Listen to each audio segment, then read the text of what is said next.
Silipin naman natin ang lagay ng trapiko sa ilang pangunahing kalsada sa Metro Manila sa mga oras na ito.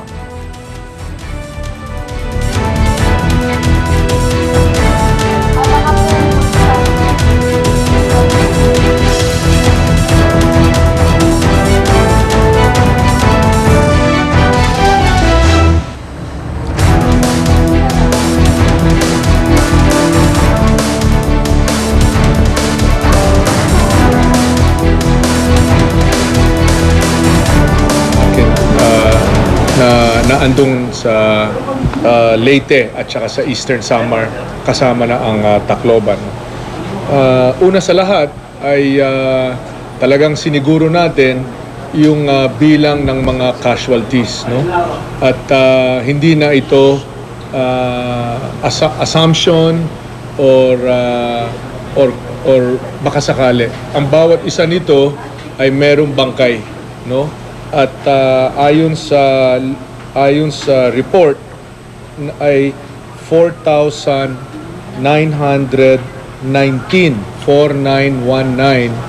ang patay. At dyan sa 4,919 na yan, yung dalawang bayan na talagang pinakamalaking bilang, talagang tinamaan ng hambalos ni Yolanda ay yung Tanawan with 1246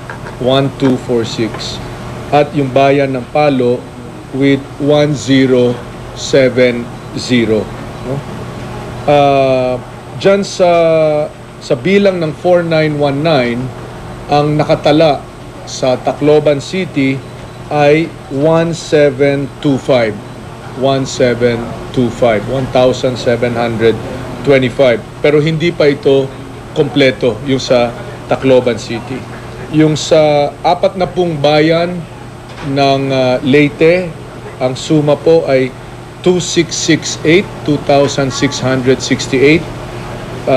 Sa siyudad ng Ormoc, 37. Sa siyudad ng Baybay, 2. No? Sa Eastern Samar naman, no? Hindi lahat ng 24 na bayan ng Eastern Samar ay talagang hinambalos ni Yolanda. Yung doon sa 12 na pinaka-hardest hit dito sa southeastern portion, dyan sa may Hernani, Giwan, Salcedo, sa Balangiga, etc. No? Doon sa 12 bayan na yan, 250 ang patay. At sa syudad ng Borongan, 8. Sa Samar, Western Samar or Samar proper, 2 bayan ang talagang tinamaan dyan, no? Yung Basay at saka yung Marabut, no? Dyan sa pagitan ng 2 bayan na yan, 224. Sa lalawigan naman ng Biliran ay 5. Ang suma niyan is 4,919. Doon naman sa missing, no? Merong rehistradong naghahanap dito sa mga taong ito na hindi pa mahanap, no? 1,582.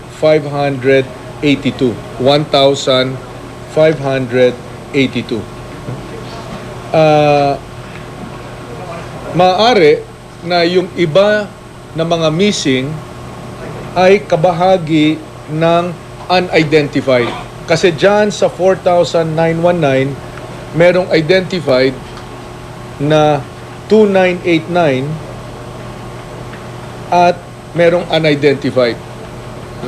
So, posible na yung ibang mga missing ay hindi lang nakilala ng mga bangkay na andun sa unidentified. Okay? But ang bilang ng missing is 1,582.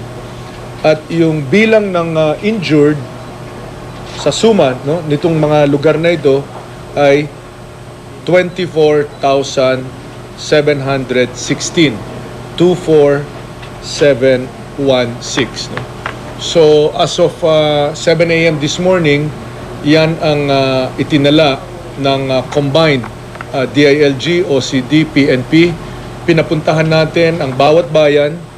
Hinarap nila, itong nakaraang 2 araw, hinarap nila yung municipal health officer, hinarap nila yung chief of police, hinarap nila yung mayor, ito yung tatlong nakakaalam kung ano talaga ang sitwasyon sa kanilang bayan, pinapirma sila ng sertifikasyon para hindi ito hula-hula, hindi ito yung kung anekdota lang o sa kwento, pero actual ito, no?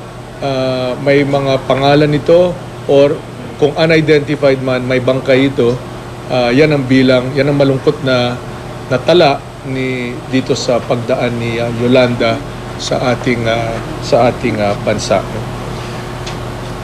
Ganun pa man ay masasabi natin na nalagpasan na natin yung pinakamahirap na bahagi nitong relief and recovery, immediate early recovery, no. Kung nung nakaraang linggo masasabi natin ay nasa emergency room tayo, madalian, inaagapan natin, naghihingalo ang pasyente, ginagawa natin ang lahat para manatiling buhay ang pasyente. Itong nakaraang linggo, itong linggong ito naman, ay itong pangalawang linggo, ay masasabi natin nasa ICU tayo, no?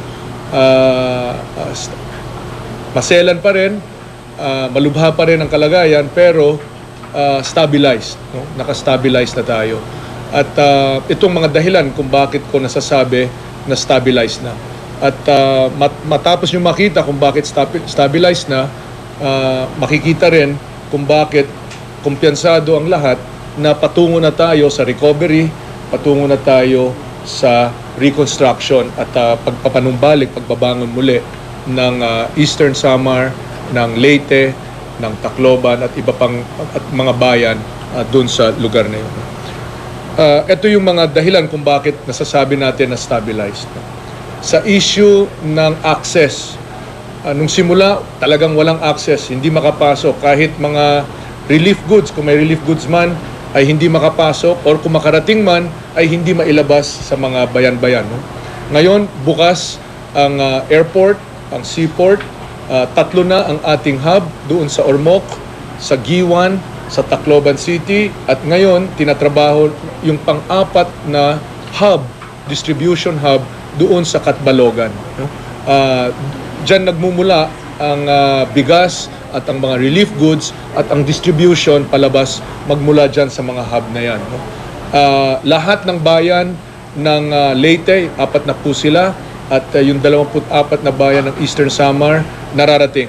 Pati yung 2 badly hit na bayan ng Basay at Marabut dito sa Western Samar, bukas ang kalye, salubungan na 6x pwede. So tinabi na lahat ng mga debris, wala na yung mga nakahalang na puno or poste, bukas na, no? So accessible ang sa lahat. Yung seaport, in fact, bukas na, tinake over ng PPA yung seaport. Lahat ng mga na-wash out na equipment ay pinalitan nila. 2 yung stacker na naandun, 10 ang mga payloader, forklift at payloader na ipinasok doon. So umaandar na ng mabuti yung Tacloban Seaport. In fact, kaninang umaga dumating yung Roro number 8, Super Shuttle Roro number 8 at 300,000 food packs ang inihatid ng malaking barkong Roro number 8. At ito'y nasa containers, makina na, heavy equipment ang ginagamit para i-diskarga itong bagay na ito. So access, cleaning ay masasabi natin na stabilized na. Pangalawang dahilan kung bakit stabilized na, yung law and order, no? Nung simula, day 1, day 2, hanggang day 3, may mga reports na looting, may mga reports na atake ng NPA. Report lang po ito. Walang katotohanan na nagkaroon ng kahit anong atake yung NPA. May mga reports na yung mga relief goods ay hinaharang, hino-hold up, at inaagaw. Wala rin pong katotohanan nito, no? Ganun pa man, ang PNP ay nagdagdag ng 1,611 na mga pulis magmula sa ibang bahagi at nilagay yan sila lahat sa Eastern Samar, sa lalawigan ng Leyte at saka sa syudad ng Tacloban, Ormoc at Baybay, no? 1,611. Dagdag pa doon, merong organic na 2,358 ng mga pulis. Ito yung talagang naka-assign dito sa mga lugar na ito. Nung unang mga araw ay biktima sila, kaya halimbawa sa Tacloban City Police ay dadalawampu ang nag-report out of a strength of 293, dadalawampu. So ngayon ay masasabi natin na sa 96-97% na operational itong mga pulis na ito. Yung sa BJMP, doon sa simulang 181 na preso na nakatakas, mga pugante ito, 181, ay nahuli na ang almost 100, kaya 85 na lang ang outstanding. No? So isa-isa ay nahuhuli at marahil gusto rin nila magpahuli dahil kung nasa preso kami pagkain. No? So regular ang kain. Pero araw-araw, halimbawa itong araw na ito, ni-report nila na kahapon, siyam ang nahuli nila, nung isang araw 13, nung nakaraang araw 74 ang nahuli nila. No?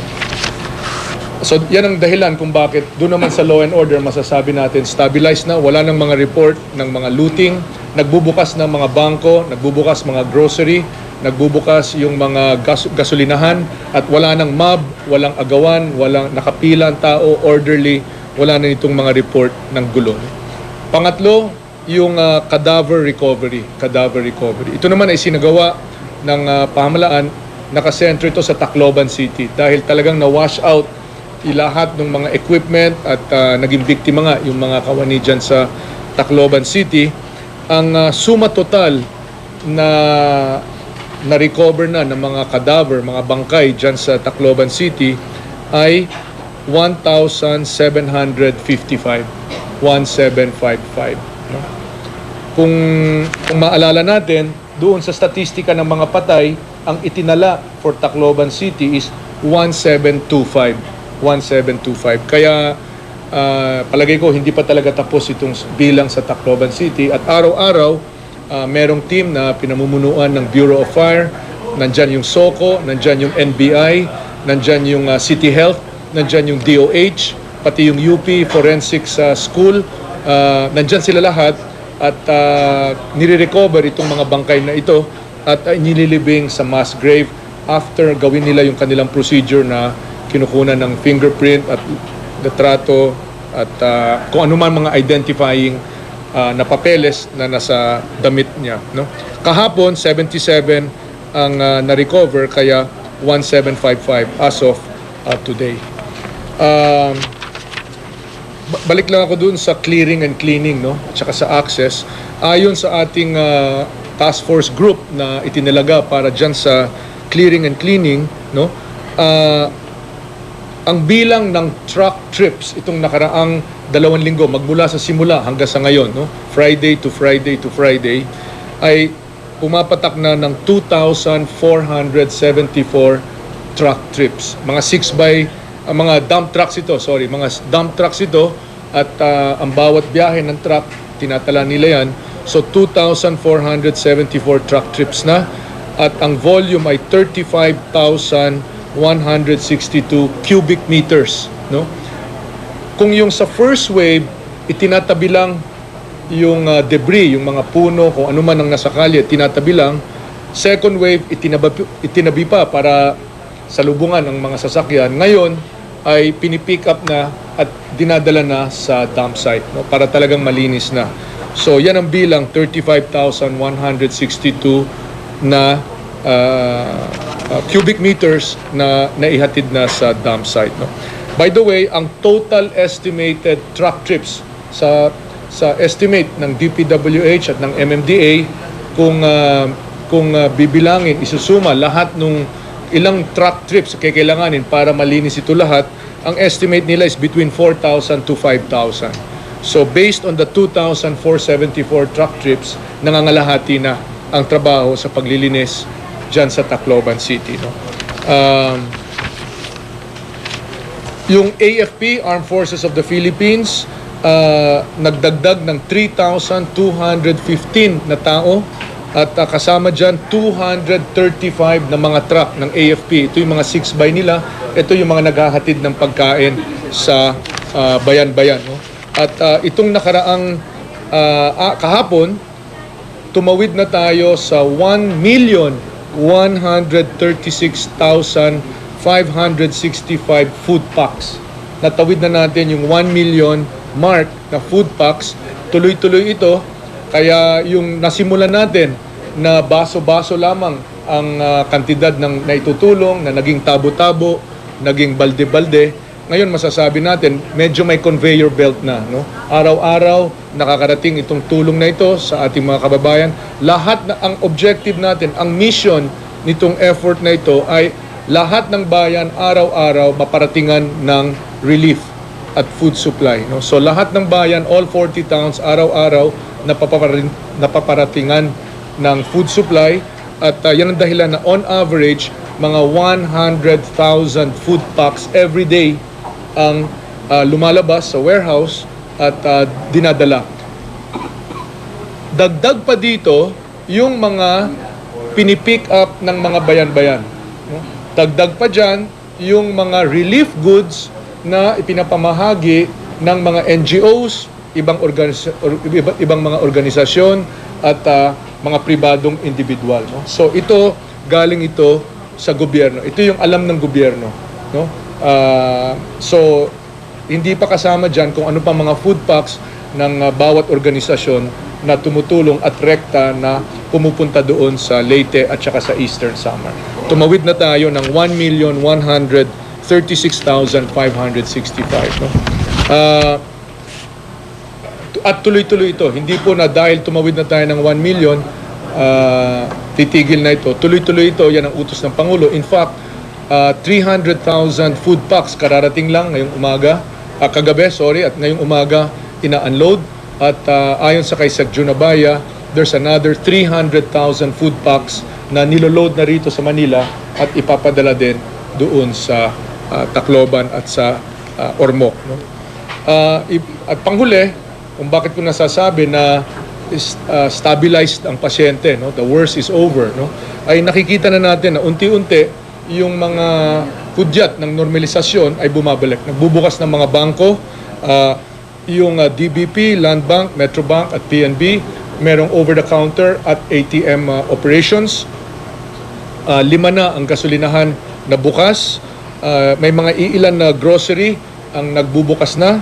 At pati na rin yung water district ng Tacloban at yung water district ng iba't ibang mga bayan sa malapit sa Tacloban ay gumagana na rin. No? So meron ng tubig na lumalabas sa gripo. So these are the reasons kung bakit natin nasasabi na stabilized ang kalagayan, no? Dito sa Region 8, particular sa Tacloban, sa Leyte, 40 towns of Leyte, and the towns of Eastern Samar, including the 2 in Western Samar. Stabilized na, regular na ang pagparating ng pagkain, wala nang issue sa law and order, bukas na ang kalye, makakarating na kahit anong tulong, makakalabas na kahit sinong gustong makalabas, access is open, at saka nagkakaroon na nga ng mga hudyat ng normalisasyon. So yan po ang aking nireport sa taas sa NDRRMC. Secretary, is there a possibility na tumaas pa yung overnight cashless?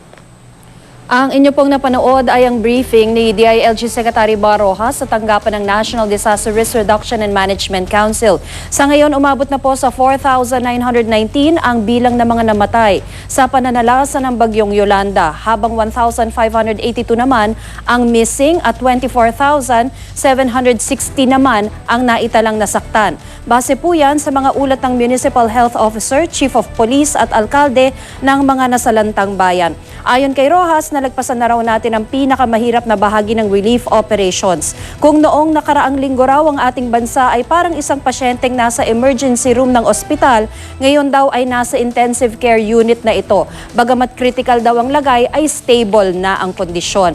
Nasabi ni Rojas na stable na ang kondisyon ng ating bansa matapos ang pananalasa ng Super Typhoon dahil may access na raw sa mga nasalantang lugar, bukas na ang mga paliparan at mga pier, at may relief distribution hubs na rin. Mahigit 1 million food packs na rin ang naipamahagi na sa mga nasalanta at patuloy ang clearing at cleaning operations. Maayos na rin daw ang law and order situation at patuloy ang pagbawi sa mga labi ng mga nasawi. Bukas na rin daw ang mga bangko, pati na rin ang mga establishmento.